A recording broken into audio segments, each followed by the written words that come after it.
Member, kapisanan ng mga broadcaster ng Pilipinas. CNN Philippines R sa RPN-DZKI-IRIGA alas 6 hasta alas 7 ng manggi, Lunes hanggang Biyernes. CNN Philippines R.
In Parañaque on Saturday.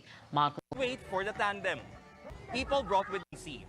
The Marcos camp meanwhile denies it chose Davao del Norte as Senator Edwin Jubahib and 1st District Representative Bebot Alvarez. Both Jubahib and Alvarez have recently pledged their support to Robredo. This time, Marcos is seeking to carry Davao del Norte and the entire Davao region, where he lost big time to Senator Alan Peter Cayetano when they both ran for Vice President in 2016. In the latest Pulse Asia survey, however, Marcos is leading here with 92 points against Robredo's 1 point. Critics and some statisticians have been calling out the pollster for some flaws in the design of its survey. Some analysts say Sara Duterte has been instrumental in helping boost Marcos's campaign, especially in Mindanao. Whether or not it will help him win the presidency, we will know by Monday. Rex Remitio, CNN Philippines, Davao del Norte. Marcos retains his wide lead over Vice President Leni Robredo in the latest and final pre-election survey released by Octa Research. Marcos got 58% of voter preference, which is 1 point above his rating in February. Robredo saw a 3-point increase and got 25%.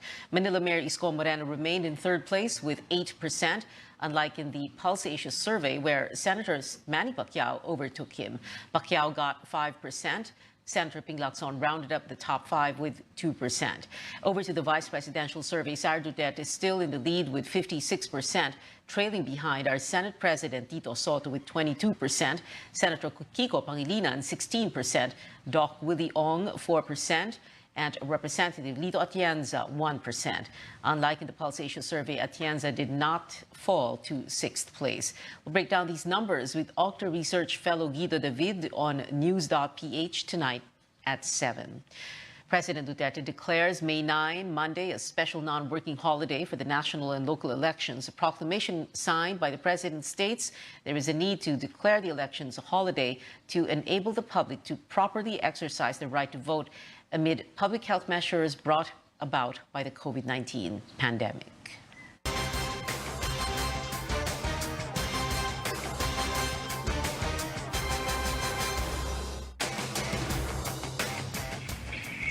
The worst is yet to come in the war in Eastern Europe, with Ukrainians bracing for what could be a turning point in the months-long Russian invasion. Russia denies plans to declare an all-out war on May 9th. As Ukraine stands its ground, it will not surrender an inch of its land. Tristan Odalo reports. Nearly 3 months into the Russian invasion of Ukraine, there are no signs of backing down in the attacks. Some Western countries warned that Russia may take their military operations to the next level on May 9th, a special holiday in Moscow commemorating its victory in the Second World War. There may be a big announcement by the Russian president on the 9th of May, Russian leadership to escalate the conflict to a different level. We are prepared for that. Our country has been in a state of war for the past 8 years. So we are prepared for all kinds of scenarios, and we are ready to continue defending every inch of our land. Ukrainian Ambassador Alexander Nechitailo is currently in Manila for a short visit to express his country's gratitude to the Philippines for its continuous support and discuss how the two nations could further help each other. He also explained why Filipinos should care about what's happening in Ukraine despite its distance. The increase of price for the food, staple food, the violation of international law, the world will become more volatile. Some 11 million people have been displaced since the war in Ukraine broke out, now viewed as the largest humanitarian crisis since the World War II in Europe. If Ukraine falls, then definitely the conflict will spread to other parts, not just in Europe, probably, maybe in other parts of the world as well. Philippines has been very consistent, supporting us in the international organizations, in the UN and other international fora. While there's no end in sight just yet, the Ukrainian official believes Moscow cannot sustain the war for years. The major turnaround or breakthrough on the battlefield will happen in the next 4 to 6 weeks. We are talking about perhaps months, not years. President Rodrigo Duterte has been consistently expressing fears over the possibility of a nuclear war.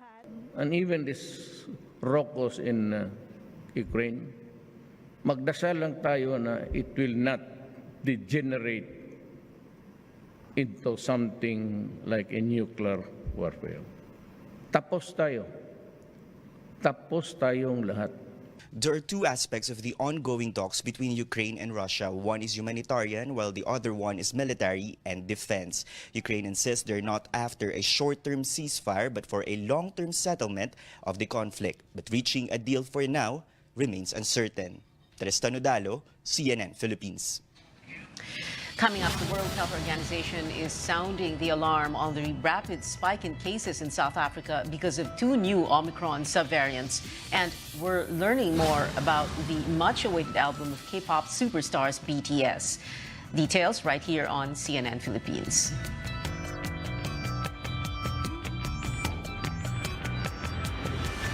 LG OLED Evo.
peso record set in February. Treasury Bureau explains the government incurred more loans amid the health crisis. Inflation also rose to 4.9% in April, up from 4% the month before. This is the fastest since December 2018, when the rate was at 5.2%. Food, transportation, housing, water, and power top the sources of quicker inflation. Meanwhile, Meralco vows to comply with the order of the Energy Regulatory Commission to refund 7.75 billion pesos in overcharges to residential customers this month. The amount is equivalent to 46 pesos and 69 centavos per kilowatt hour. Each customer will get a 93 peso refund for a 200 kilowatt hour consumption. In COVID-19 headlines, the World Health Organization raises the alarm over 2 Omicron subvariants causing a spike in infections in South Africa, while health officials here at home are racing against time to determine whether the more infectious variants have spread in the community. More from Caroline Bonkin. From over 20 million COVID-19 cases weekly in January, only nearly 4 million per week have been reported worldwide in April. Weekly deaths now also at the lowest since March 2 years ago. But the World Health Organization warns these trends, while welcome, don't tell the full story. Infections in South Africa yet again on the rise, and the culprits, 2 offshoots of the Omicron variant, BA.4 and BA.5. South African scientists found these can evade antibodies from previous infection and could spark a new wave, but less likely among vaccinated people. It's too soon to know whether these new subvariants can cause more severe disease than other Omicron subvariants. But early data suggests vaccination remains protective against severe disease and death. This is another sign that the pandemic is not done with us.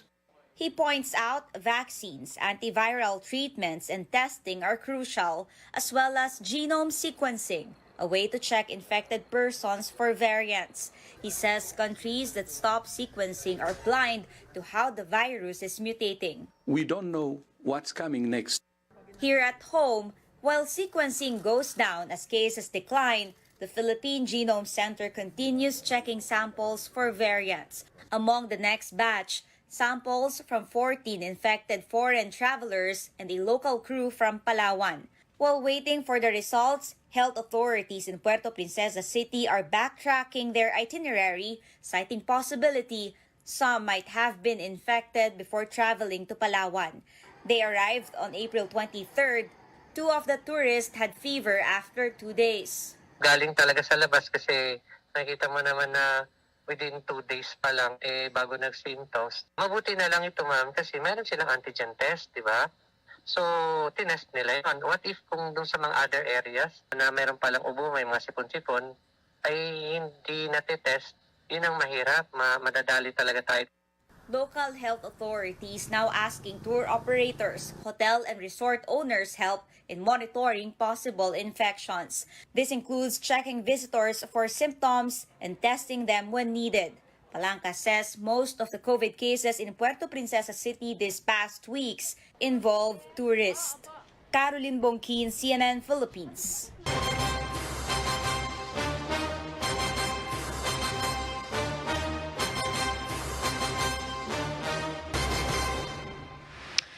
Candidates make their final push on the campaign trail with just 4 days to go before the Filipino votes. Vice President Leni Robredo got a warm welcome from supporters in the city of Osamis in Misamis Occidental. She and her running mate, Senator Kiko Pangilinan, got the support of 200 clergy, religious, and consecrated persons from the Archdiocese of Cebu today. The group says the tandem embodies the church's values such as integrity and concern for the marginalized. Manila Mayor Isko Moreno received a warm welcome from supporters in the town of Sogod in southern Leyte. Senator Manny Pacquiao visited the town of San Remigio in the country's most vote-rich province, Cebu. He was supposed to be there at 9 in the morning and kept supporters waiting for hours until his arrival late this afternoon. Senator Ping Lacson and running mate Senate President Tito Soto are in the city of Cagayan de Oro, their final stop in Mindanao before the elections. I've been in government for 50 years or so. No, if I don't make it, then ang iniisip ko lagi, yung peace and quiet are two of the most precious rewards ng buhay ng tao. So, I'll retire and live in peace, live quietly. I-delete ko na lahat yung mga pangalan nyo sa contact list ko para wala na tayong contact. If I make it, I'm prepared, I'm ready to serve for another 6 years. Independent presidential candidate Ernie Abella and Vice Presidential bet Manny Lopez take the stage at the third round of the Commission on Elections and the Kapisanan ng mga Broadcaster ng Pilipinas Forum. As Chrissy Di Matulak tells us, one of them vows to prioritize vaccination for senior citizens despite not being inoculated himself. Simplify access to loans to help small businesses and individuals recover from the pandemic. This is one of the solutions offered by Vice Presidential candidate Manny Lopez for economic recovery during the third salvo of COMELEC KBP Pilipinas Forum. According to Lopez, an economist, the country has enough funds for micro, small, and medium enterprises, which make up 90% of the country's business population. The problem, he said, is the stringent process involved in lending money to firms and individuals. Lopez is also batting for low-interest loans with easy terms for those affected by the pandemic. Ito po will be a loan program that will allow struggling firms and business enterprises and individuals para maka-access sa ating mga loan programs. Dahil available naman po ang pera, dahil ito ay provided for ng Bayanihan Act 1 and 2. However, the billions are just lying out there because, hindi ma-access because of the stringent requirements of the commercial banks. Former presidential spokesperson and now presidential candidate Ernesto Abella also faced the panelists. Both Abella and Lopez aim to strengthen the agricultural sector. We can come up with one of the agriculture as a mega industry. One among other things what we'd like to do is to be able to partner, let's say, with IPs in order to be able to make sure that, for example, we can effectively come into a partnership with them so that we can have plantations for trees, fruit, timber. Karamihan po ng ating mga mamamayan ay reliant sa agriculture. Kaya yan po ay bigyan natin ng mas magandang mga solusyon, hindi lang budgetary allocation. Abella admits that he has yet to receive his COVID-19 vaccine. Secretary, bakunado na ho ba kayo? I have natural immunity. Despite this, Abella assured that vaccination will be among his top priorities, especially for senior citizens. Lopez, the only vice presidential candidate without a running mate, admits he has yet to decide on his pick for president. While Abella says if he wins the presidency, he will continue many of the programs of the current administration. Chrissy Di Matulak, CNN Philippines. Catch presidential candidates Manny Pacquiao, Jose Montemayor Jr., and Vice Presidential bet Rizalito David at the COMELEC KBP Forum tomorrow at 10 and 11 in the morning here on CNN Philippines.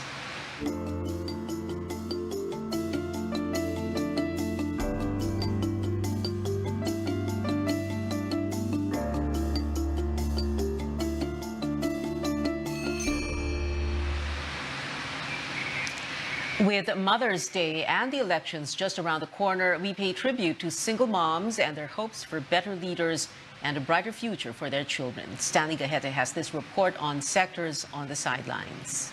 Walang pwedeng tumulong sa'yo as a single mom, kundi sarili mo lang. For 35-year-old Arlene Peralta, being a single mother is a tough job. Arlene is a virtual assistant for a U.S. client, a transcriber, and an online seller. She's into multitasking 24/7 to give her children a better life. Very challenging siya in a way that I need to act as a tatay and a nanay. Tapos minsan maiiyak ka na lang at the end of the day dahil sobrang busy ko. Am I doing a great job para sa kanila as a mom? And if life wasn't bad enough, she began experiencing stereotyping and discrimination. It's the outside. Yun yung mapaghusga na kaya yan iniwan kasi pumasok sa maling relasyon at first. Arlene got more disappointed when a government agency rejected her loan application. So yun, bakit po kayo single? Paano po to? Yung mga bata, dependent na po ba siya ng tatay o baka ma-double dependent? I think you should know how to approach, like us, the status that we have. Kasi hindi rin naman namin ginusto na gantong status. Kaya nga kami humihingi ng aid or assistance. It's the same story for Jeneline Resuello, who was also denied the social services she sorely needed. 3 years ago, I tried to have a loan, housing loan. Hindi nila ako gustong ipagpalonan kasi they were asking for my husband. Despite doing her best for her family, Jeneline knew that she has limitations and couldn't provide everything to her children. Hindi pa rin madali ang maging single parent kasi sa paglaki nila, they should be guided well. Diba? Hindi naman po pwedeng iasa mo sa ibang tao yung pagpapalaki sa kanila. The two single mothers realize how government and society unfairly treats them, especially regarding social services. So, mahirap kasi hindi ako nakakapag-move talaga freely in this society. Hindi ako nakakapag-move na gawin ko ano yung pwede at nararapat para sa mga bata. Parang na-discriminate ako somehow na dahil ba single mom ako, ganyan na. Hindi ba pwedeng mas dapat proud kayo sa akin kasi as a single person. There are more than 4 million single female household heads based on government data. Single parents believe that they should get more social services considering that they are the only ones earning for the family. They're not trying to deepen yung connection sa mga single mom na tulad namin. With the elections coming, Arlene and Jeneline want to know how the next administration will help them provide a more decent life for their families, and how the next leaders can help change society's view toward all single mothers who deserve much better recognition. Stanley Guete, CNN Philippines.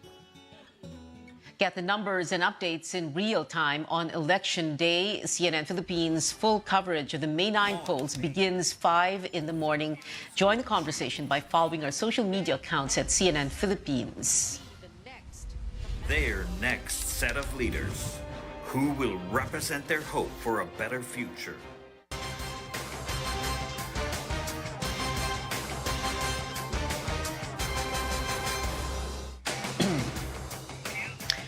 A number of incidents of violence in Negros Oriental. A hand grenade went off in Barangay Banawe in Pamplona town earlier today. Initial police reports saying an unidentified suspect lobbed the explosive past midnight inside the garage of Barangay Chairman Dante Rodriguez's home.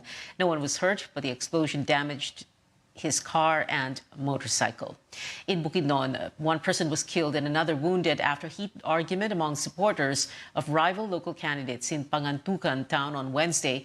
It is unclear from which side opened fire, but local police are investigating if this is an election-related incident. And in Cotabato, authorities looking into an explosion in Cotabato City Wednesday evening. Police say 2 persons threw a grenade at the back of a motorboat owned by a certain Datu Manot Sinsuat, a resident of Datu Blasinsuat, Maguindanao. No one was hurt. The Joint Task Group Cotabato condemns the incident and calls it a terror act. In other news now, President Duterte has named Lieutenant General Vicente Danao Jr. as officer in charge of the Philippine National Police effective Sunday, May 8. Danao, the current head of the PNP directorial staff, will replace General Jonard Carlos, who will retire on the eve of Election Day. Carlos served as PNP chief for only 6 months. Prior to his new appointment, Danao held other top posts, including police chief of Davao City, Calabarzon, and the National Capital Region. Straight ahead, highlights of a packed opener for the UAAP women's volleyball with 2 fierce rivals, Ateneo and La Salle, and find out who are suiting up for Gilas Pilipinas for this year's Southeast Asian Games. Stay tuned to CNN Philippines.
Welcome back to CNN Philippines Sports News now. UAAP women's volleyball matches began today with Ateneo and LaSalle reigniting their rivalry on the hard court. The game is underway. LaSalle has taken 2 sets and the team leads the 4th set, now 24-20.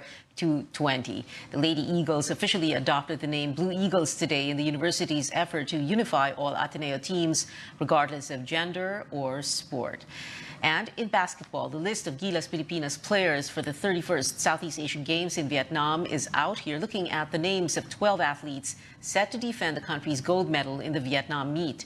The list includes the brothers Ravenna, Kiefer, and 30, as well as Junmar Fajardo. In a post, Coach Chot Reyes explained the absence of some popular names in the lineup, including Robert Bolick, who flew to the U.S. to be with his ailing father. And now for BTS Army's details on the group's much-awaited new album have been revealed. Its title, Proof, will be an anthology. With this, fans can expect a collection of the K-pop group's previous tracks, some remixes, plus 3 new songs. Proof comes out on June 10th. And before we go, with the May 9 elections drawing near, what should we keep in mind when we cast our ballots? Poll watchdogs NAMFREL and PPCRV joined me on Politics as Usual on Tuesday to remind voters of common mistakes to avoid, like slashing instead of shading the oval beside your candidates' names. Vote early and to bring a código so that they can also fill up their ballots quickly. Let's respect the will of the people. Don't take the privilege for granted. Please go out and vote. Discern your votes well. It will affect the next 6 years of your life. PPCRV and all our volunteers, 500,000 of them will be with you at the precincts to support and hold a clean, honest, accurate, meaningful, and peaceful election. Voting is open from 6 in the morning to 7 in the evening on Monday, May 9. Again, tune in to CNN Philippines' full coverage of Election Day beginning 5 a.m. And that is it for now. Join me again on news.ph at 7 p.m. I'm Pia Honteveros for Newsnight, where we go above and beyond the headlines.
We are down to the last 27 days before the Filipino votes. Campaigns are working extra hard, winning some and losing some. There is a mad scramble for the votes of overseas Filipinos. Social media is king, and politics has gotten into the sports mix in UAAP basketball.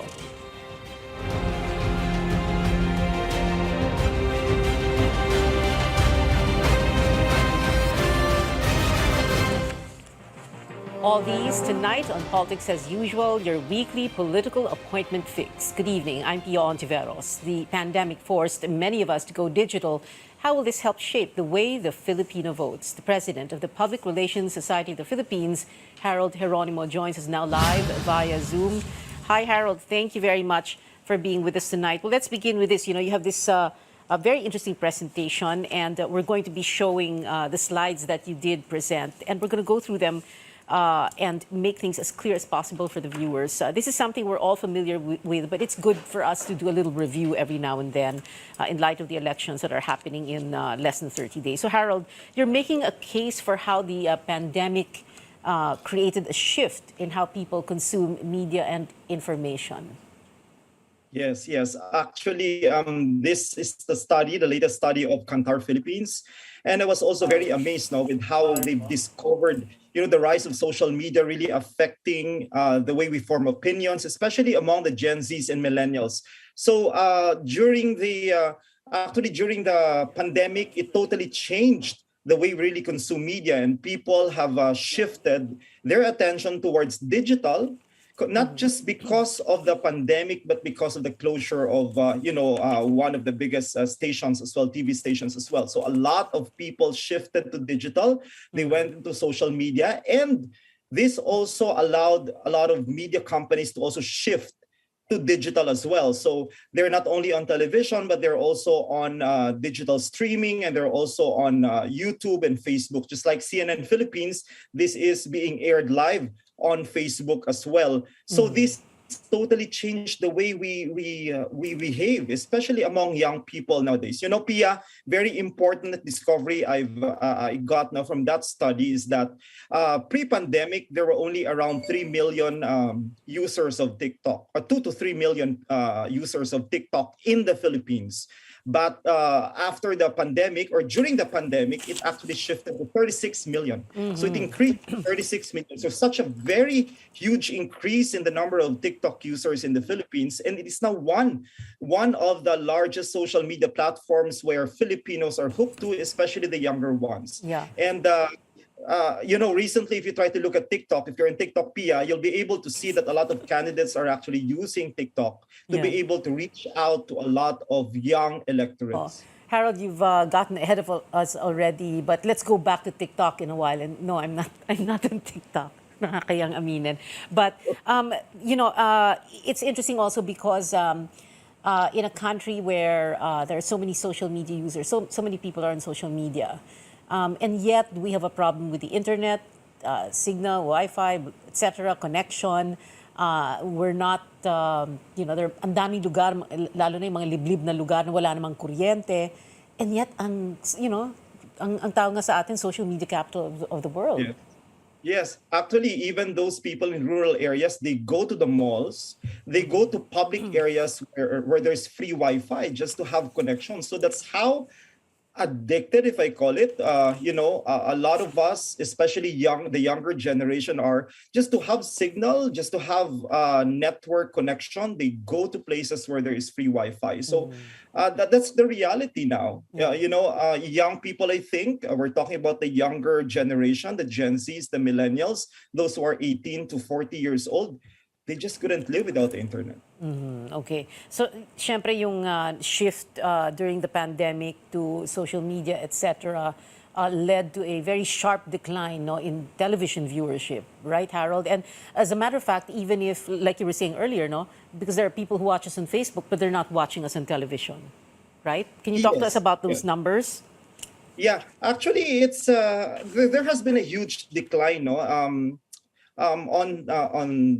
people watching television, mainly because, during the pandemic, I think a lot of people were just so bored. And a lot of people are hooked to the internet. They're doing work from home arrangements, e-learning for students. So they're on the internet all the time. All they have to do is shift from one platform to another and be able to get the news information that they need straight from the internet. So television became somehow, just a plain accessory that they don't really use it anymore. In fact, a lot of people saved a lot of electricity during this time because they were not able to use their television sets. But I can still say that this also allowed, as I've mentioned earlier, all the television networks to also be shifting to digital. And I think this is a very important milestone for the Philippine broadcasting industry, that every media company, not just television, but also print media, they are already multimedia. So they're not just a single media company, but a multimedia company. Pati radio, di ba? Ang laki ng pinagbago. Pati radio, here in Metro Manila, there has been a decrease in the number of listeners to radio, but in the provinces, surprisingly, in Cebu and Davao, there has been an increase in the number of listeners for FM radio. You know why? Because as students, do e-learning activities, and while people are on work from home, that penchant for listening to FM radio has been, so peculiar to the provinces, particularly in Cebu and Davao. No, they've been listening to radio while doing e-learning and while doing work from home. Surprisingly, in those regions, FM radio listening has increased. Harold, let's talk very quickly now about itong more detalye sa itong shift to social media. So nabanggit mo na kanina, TikTok for example, in 2019 2 million, biglang naging 36 million. Wow, to all those people on TikTok. And then so many different social media sites. But talk to us also about the quality of the output. Hindi lang yung number of posts, di ba? Hindi lang yung number of reactions, number of likes, etc. And then there's also other, what do you call them, apps? There's Kumu. What is this? Bigo? Ano yun? Bigo. Yeah. What's These that? are Bigo sa actually pag-ibig. What? Social media community platforms, they use this to also interact. Actually, with the rise of these new platforms, Pia, you will be able to see that the real celebrities now among the young people are not those they watch on television, but those who are on these social media platforms. Imagine on TikTok, for example, you have a user with 20-25 million viewers or followers, diba? So, and what do? They just dance there, they talk, they just engage. Anything. Yeah. And they create their own content. So it's like having their own television station and broadcasting what they want to broadcast any time of the day. And people are watching them, especially young people, and they get engagements. People comment and people believe in them in a way that even if what they're wearing, what they like, what brands they use, people are just going crazy over those brands. So it's really different. It's a totally different world. TikTok, I think, is one of the fastest growing platforms in the Philippines today, especially for the younger ones. And mind you, even the quite older ones, Gen Z kasi tayo eh. Okay. Gen X, we're on the Gen X, di ba? Gen X, Generation X tayo. Yeah. But on the Gen Z and millennials, you'll be able to see that there are also a lot of older ones who are now trying to get into TikTok. So they see the importance of that. All right, Harold, let's go now into your final words. There are takeaways that you list down in your presentation. So very quickly now, let's go into that. At the same time, address this. You speak to this also because it's very strange. That the very thing that we thought kept us apart before the pandemic, which is technology, the internet, social media, is exactly what is keeping us together. Also, what are your thoughts when it comes to the elections? Syempre, di ba? Ang laking bagay ng social media influence when it comes to how the Filipino is going to vote. So, final words, Harold. 52% of our electorate are actually millennials and Gen Zs. They're from the age group of 18 to 40 years old. So that's more than 30 million voters. And, as early as 2 years, 3 years ago in 2018, 2019, I have seen a lot of candidates using the different social media platforms to be able to manipulate mindsets among the young people. And that is what we see right now. That is what we see in terms of the results of how young people would think about candidates. And it might be too late if the candidates are going into these social media platforms right now, because the brainwashing happened like 2 to 3 years ago.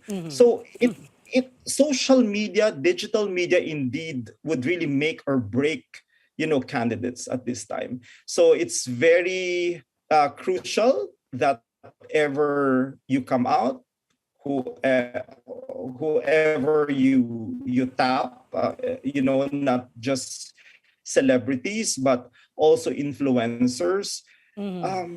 This is a very crucial time for you to be able to really utilize social media so well.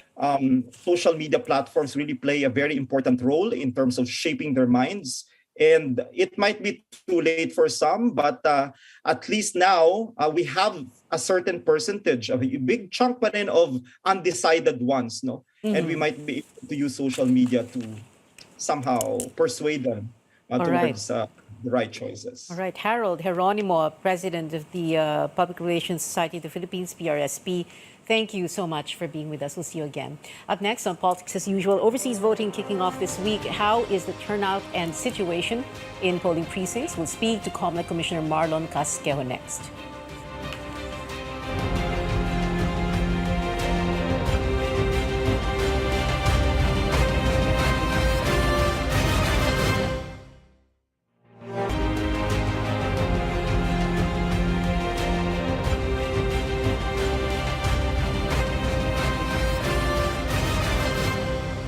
Welcome back. This is Politics as Usual. I'm Pia Honteveros. It is day 3 of the month-long voting period for Filipinos abroad.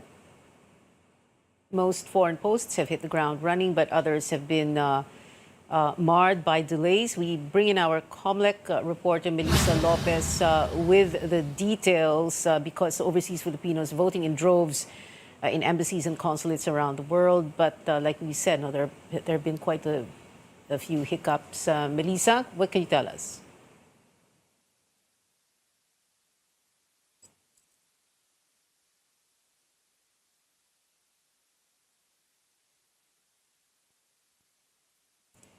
All right, we have a little bit of an audio problem with Mel Lopez there. We're going to speak first. Can we have Mel now?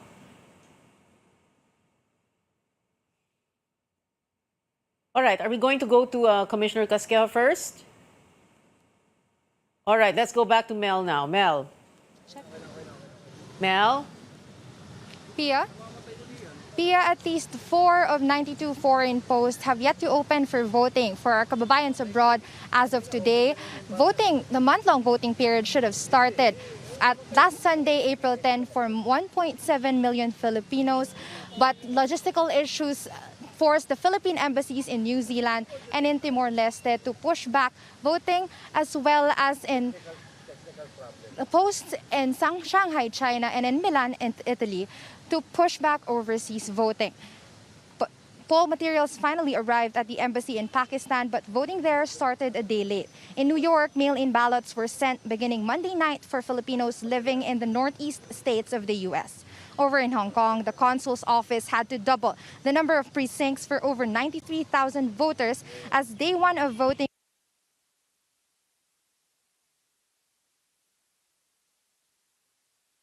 An ongoing surge in COVID-19 cases there.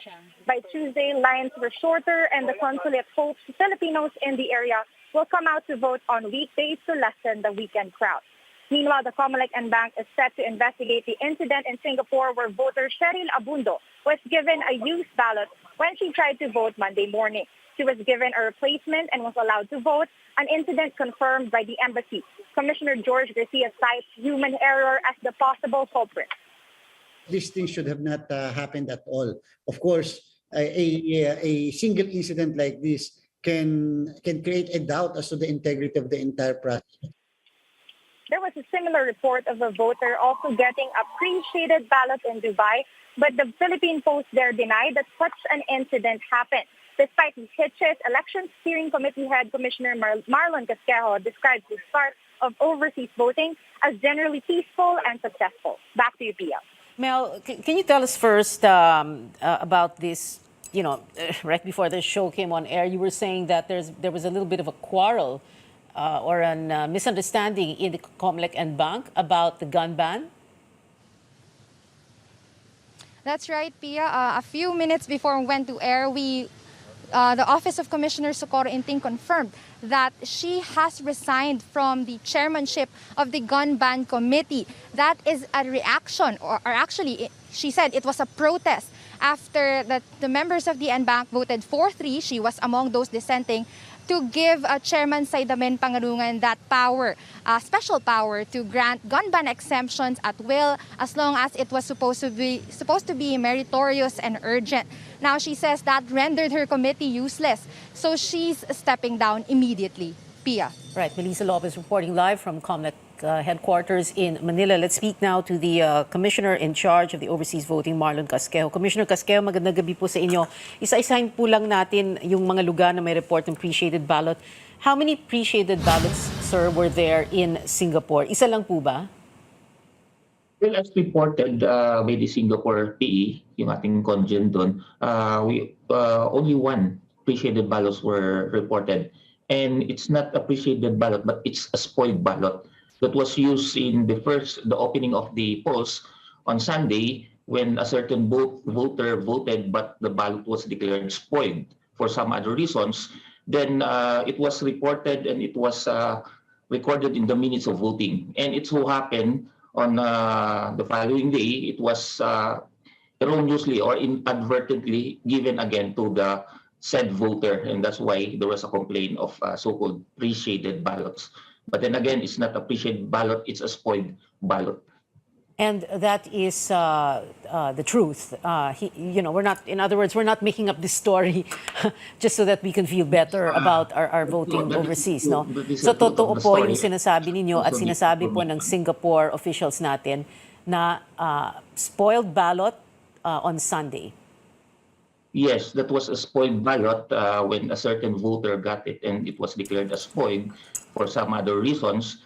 Then it should have been separated in the good ballots. But Yes, what is the somehow inadvertently it was again given to a certain voter.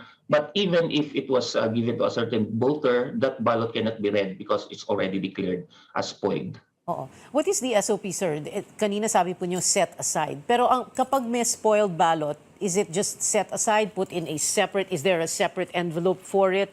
Para hindi na masama sa mga bagong balota, yung mga gagamitin? Because Yes, syempre, mag-iisip kayo para bang, ba't ganun nangyari? Paano naman nangyari yon? Well, that is the correct procedure. Once the ballot is declared spoiled, it will be separated in a separate envelope, and at the back of which will the chairman of the Special Board of Election Inspector should mark it as spoiled ballot. And it was properly, the procedure was properly done, and even it was recorded in the minutes of voting and counting. Okay. But at least we're not going to have to go through, because I was going to ask you if you're going to tell me na oo nga spoiled pre-shaded ballot. I was going to ask you if we could go through the chain of custody para malaman po natin saan doon yung milagro. But anyway, so you're saying that. All right. But you're saying, sir, isa lang po yan, and there is no other case of a pre-shaded ballot or a spoiled ballot in the Singapore PE, in the consulate. That is correct. It's an isolated case. Isa lang po, only one incident that was reported to the Office for Overseas Voting. All right. What about Dubai, sir? What happened there? Come again? Pia? Dubai? They came out with a statement saying no such incident marred or is marring the voting there. I didn't get the question. Dubai, sir. What is happening in Dubai? Okay. In Dubai, there was a report also, but as I asked or confer with the Dubai PE, there's no such incident and there was no such complaint regarding that one. The procedure, if any voter were able to get a pre-shaded ballot, he or she must report it immediately to the chairman of the SBI for the replacement of the ballot. But as I asked and confirmed with the SBI chairman of Dubai, there was no such incident or reported to them. New York City, sir. What is the situation there? May problema po ba? May delay or something? What is going on? Yes, there was a delay in the delivery of the materials, but as we all know, New York City is applying or using the postal voting. According to New York, as I talked to them just this morning during their town hall meeting, they are now mailing the mailing packet beginning today because the ballots and the other materials just arrived this morning. in New Delays in York. delivery, sir, meaning from Manila to New York, or is it within New York? And problema na lang ng consulate doon yung pagpapadala to Filipino voters. Yes, yun na lang po. They will be sending now the mailing packets to the overseas voters. Okay, so there was no delay in the delivery from us, from the Philippines to the US? None? From the Philippines, it was delivered as early as March 31, but it passed through something like in some area, in some country, and then from that country going to New York. So that was the cause of delay. Sana lang that was taken into consideration, sir, no, para walang any further delay, meaning we should be working backwards. But anyway, thank you so much, COMELEC Commissioner Marlon Casqueo. And sir, wala na pong ibang reklamo ha in any other post, any other embassy or any other consulate of the Philippines, in any part of the world? Well, so far, wala na po. With regards to Hong Kong, we already approved as chair of, as the commissioner in charge of the overseas overseas voting. We already approved the additional 5 vote counting machines in addition to the existing 5. So wala na pong issue po in Hong Kong at this time. All right. Thank you so much, COMELEC Commissioner Marlon Casqueo. Thank you, sir, for joining us. We'll take a quick break. This is Politics as Usual. Stay with us.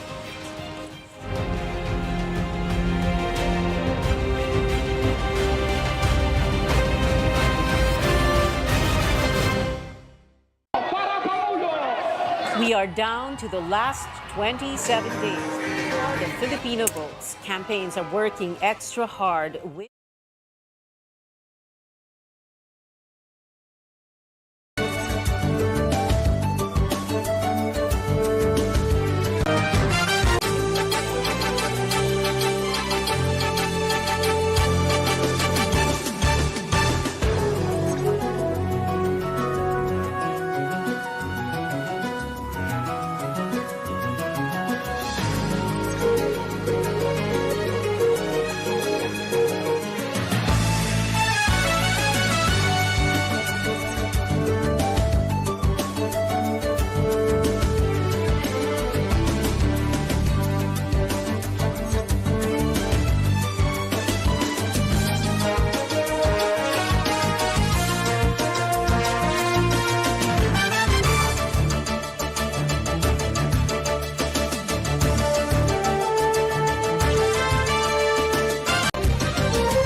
on radio, DZKI-IRIGA welcomes CNN Philippines to bring you the latest news you can use, news you can trust. Listen to Newsnight, weekdays, 6 p.m.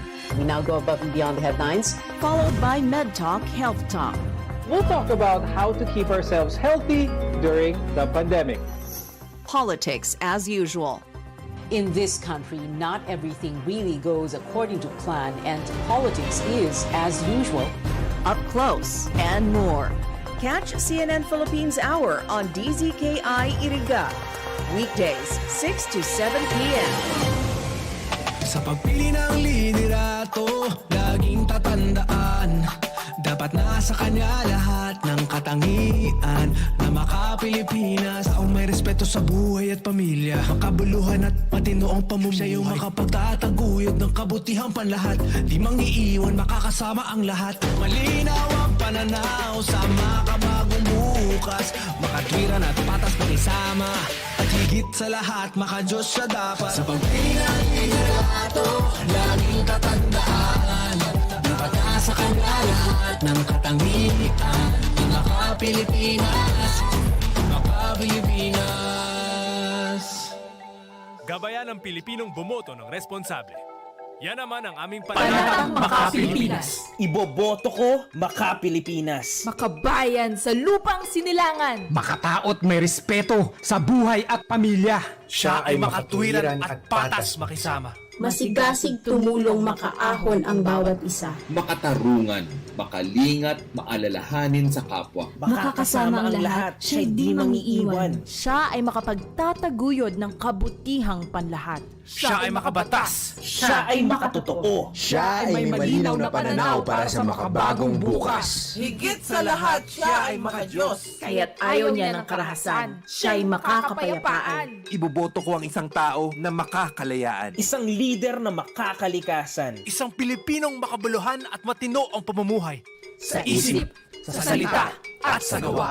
Gabayan ang Pilipinong bumoto ng responsable. Yan naman ang aming panata sa PPCR. Kumakalat breaking tweet ni at hindi ito scam. All caps gamot sa cancer. Question mark. Miracle tea exclamation. Mapa stage 1, stage 2, stage 100. First 100 emoji to DM will be healed with good hair. Huwag paloko, mag-fact check muna. Ang totoong balita, tunog tama, dapat tama. Isang paalaala mula sa KBP at ng istasyong ito. Click number 2. Order now. Arrow down. Arrow down.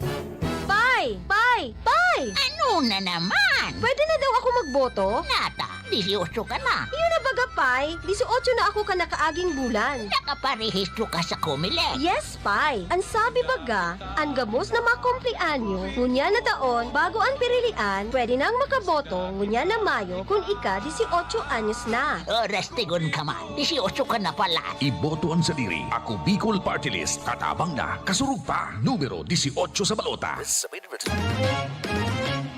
PG Party List, kasangga mo, balot 108 iboto. PG Party List, boses natin sa Kongreso. PG Party List, kasangga mo, balot 108 iboto. PG Party List, basic to atin to. Let's all vote mga kapatid for PG Party List. PG stands for basic goods sa balota 108. Kabuhayan pag-asenso para sa lahat. This is our goal and our advocacy. PG Party List for you and me.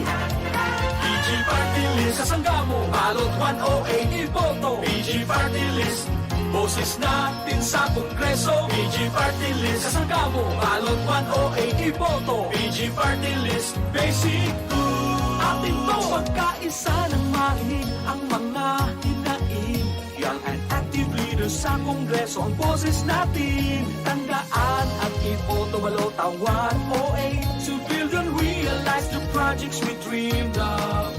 PG Party List, vote 108 na. PG Party List, kasangga mo, balot 108 iboto. PG Party List, boses natin sa Kongreso. PG Party List, kasangga mo, balot 108 iboto. PG Party List, basic to atin to. PG Party List, atin to. This is a paid advertisement paid for by Donnie Q. Tampan, 599 Narciso Street, Surigao City.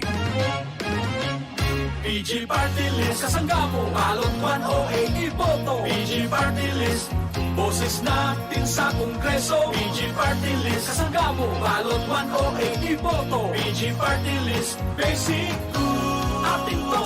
Let's all vote mga kapatid for PG Party List. PG stands for basic goods sa balota 108. Kabuhayan pag-asenso para sa lahat. This is our goal and our advocacy.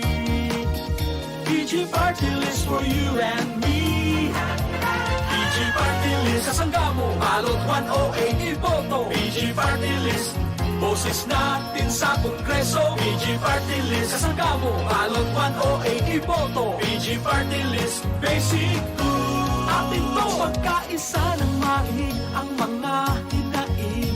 Young and active leaders sa Kongreso ang boses natin. Tandaan at iboto balota 108. Civilian realize the projects we dreamed of.